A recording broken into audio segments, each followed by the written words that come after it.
Bitcoin just hit $16,500. Ethereum is now under $1,200. What's going on, everyone? My name is RJ, and welcome to this episode where we are going to cover macro level news for November 9th, 2022. Before we get started, be sure to check out our show sponsors down below: Keystone, Efani, and AtlasVPN. Secure your crypto with the hardware wallet of my choice and one I bring with me everywhere I go, especially when I travel, which is the Keystone Pro hardware wallet. Protect yourself from an all too easy cybercrime known as SIM swapping with a secure mobile service provider of my choice, which is Efani, and one I personally use. And protect and encrypt your data while you surf the web with AtlasVPN. Perfect. And with that, let's dive into today's crypto news. All right, everyone. So let's take a look into just the pricing of today, which is very, very bloody. So first and foremost, Bitcoin, as you can see here, is at $16,564.28,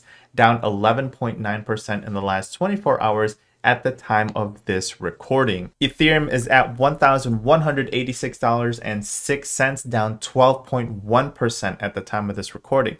So if we take a look at CoinGecko overall, and we kind of just look at just general market conditions, and we take a look at the right side here, these last 7 days, everything has been insanely red and bloody. But you guys already know where I come from in terms of value style investing, which is just finding a company or a project, or in this case, a crypto of your belief and something you feel confident about. This is one of those things where I love to spit out Warren Buffett's very known quote, which is be greedy when others are fearful and be fearful when others are greedy. And yes, there is a lot of fear in the market. So that is how I navigate myself in these turbulent times, because I too am subject to human emotions. And so as of right now, there's a lot of blood, there's a lot of red, there's a lot of fear in the market. Therefore, that is the sign for me to start dollar cost averaging into conviction plays that I obviously thoroughly believe in. So if you guys haven't heard of the Binance and FTX situation, here is an update for you. Binance is strongly leaning towards scrapping the FTX rescue takeover after its first glance at its books, which means backing out would be one more stunning development in the collapse of Sam Bankman-Fried's crypto empire. In this article, it says that crypto exchange giant Binance is highly unlikely to go through with its proposed acquisitions of struggling rival FTX after less than a day of reviewing the company, according to a person familiar with the matter. Binance obviously declined to make a comment on the current status of the proposed deal, and of course, FTX also declined to make a comment. Next in today's list is Crypto.com suspends USDT and USDC deposits on the Solana blockchain. This week has seen a plummeting of various cryptocurrencies, with some of the biggest names falling in price. Amidst the massive hit towards the one token in particular, it has now been reported that Crypto.com is suspending USDC and USDT deposits and withdrawals on the Solana blockchain. Some people think that Solana was impacted by the FTX acquisition. Solana was among the fastest growing cryptocurrencies on the market when it burst on the scene in 2019, rising to highs of $35 in 2022.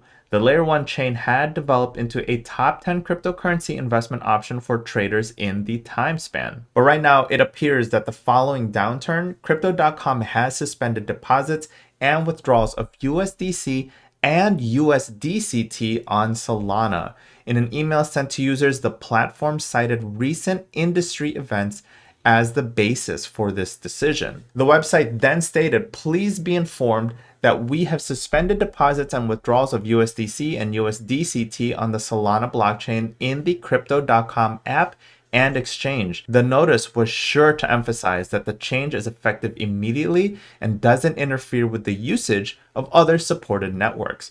White also stated that retrieval fees for deposits on Solana are waived for 2 weeks from November 9th. Now, this news arrives after Binance is in talks to acquire FTX. Although Solana is directly affected by the FTX acquisition, there is no concrete reasoning as to why withdrawals and deposits were suspended. It appears as though Crypto.com is taking precautionary measures against what was an FTX overexposure to Solana's DeFi network. The trickle down of Solana's depreciation could be catastrophic. Subsequently, the suspension provides time for the Binance acquisition and the overall market to steady itself. And in this article, we're going to go ahead and cover the crypto carnage and how much value did the market lose in the last 24 hours. You guys already saw in the intro that Bitcoin is at $16,500 and Ethereum is just under $1,200. So the crypto markets have experienced a bloodbath on Wednesday as leading coins dramatically headed south, shedding all their previously generated gains. Bitcoin in this article reached $17,700, which we know is below that at the time of this recording, in the day's trade touching its November 2020 lows. Therefore, BTC has erased all profits that it delivered in 2021, bringing investors to square one. Bitcoin is down 12% in the day's trade, while Ethereum slipped 20%. The majority of Bitcoin holders are underwater, and the king crypto has more chances of slipping south than going north. So that brings us to the question of how much has actually been lost in the last 24 hours. The markets recently reclaimed a $1 trillion in market cap, but are now way behind the achieved target. The global market cap was at 1.03 trillion on Tuesday, and it slipped to $899 billion on Wednesday, all this in less than 24 hours.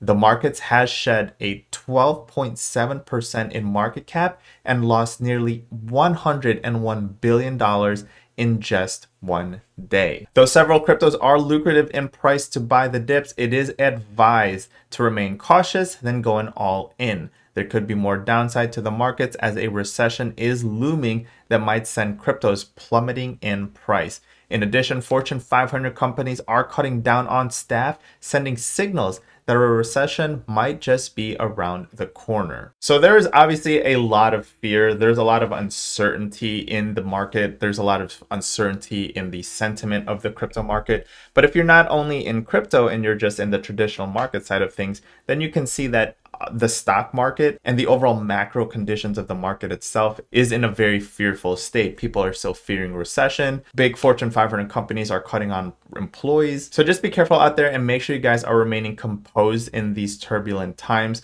This is one of those things where you can kind of easily identify who's either overexposed or overinvested or have invested more than they can just afford to lose. In these times, this is where you'll hear a lot of more seasoned investors tell you to make sure you DCA or dollar cost average into conviction plays or in the cryptos and positions that you thoroughly believe in. So that closes today's crypto news episode. If you guys did enjoy that video, hit that like button, subscribe to the channel, and hit that bell notification to stay current with all the current news. And last but not least, if you or anyone you know is wanting to get started in their crypto journey, I do have a link down below to download your free PDF guide that'll get you jump started on that crypto journey. Or if you're wanting to take your skills to the next level and join a community of like-minded individuals laser focused on creating wealth and personally learn how I use crypto as a source of passive income to make a living, then I do have a link down in the description below to schedule your free webinar as well. So what are your thoughts in these crazy, bloody market conditions? Let me know down in the comment section below. My name is RJ, and until then, I will see you guys in the next episode.